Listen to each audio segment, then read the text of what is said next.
ဒီနေ့မှာတော့အီသီယိုးပီးယားနိုင်ငံတီဂရေးပြည်နယ်ကတဲကြောက်တိုင်ကြီးတွေကြားထဲမှာထူးထူးခြားခြားတည်ရှိနေတဲ့အာဘူးနေရမတကူဆိုတဲ့ဖះเจ้าစီကိုခေါ်သွားခြင်းပါတယ်။ဒီဖះเจ้าကိုရောက်ဖို့ဆိုတာတကယ်မလွယ်ပါဘူး။ပေ30ကျော်မြင့်တဲ့မတ်ဆောက်လုံးနဲ့ကြောက်နေရန်ကိုဘာအကာအကွယ်ပစ္စည်းမှမပါပဲလက်ပလာခြေပလာနဲ့တွေ့တက်ရတာပါ။ကြောက်ဆောင်ပေါ်မှာရှိတဲ့ခြေနှင်းခွက်လေးတွေကိုပဲအားပြုပြီးသတိကြီးကြီးထားတက်ရတာဖြစ်ပါတယ်။ကြောက်နေရန်ကိုတက်ပြီးသွားရင်လည်းမပြီးသေးပါဘူး။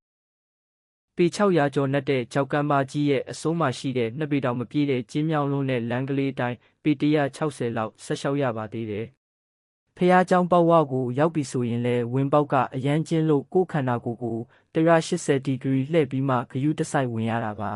။ဒီဖះเจ้าဟာခရစ်တက္ကရာ600စုလောက်ကလေးကရှိခဲ့တာဖြစ်ပါတယ်။ဒီနေရာမှာထူးဆန်းတာကဒီလောက်ကြီးမားတဲ့ကြောက်ဆောင်ကြီးကိုထွင်းထုပြီးဖះเจ้าလှုပ်ထားတာပါ။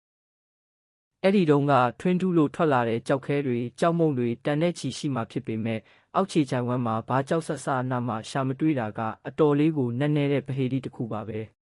ဖះเจ้าအတွင်းထဲမှာတော့1500စုကလက်ရာတွေဖြစ်တဲ့နန်ရန်စေးပကြီးတွေကိုတွေ့ရပါမယ်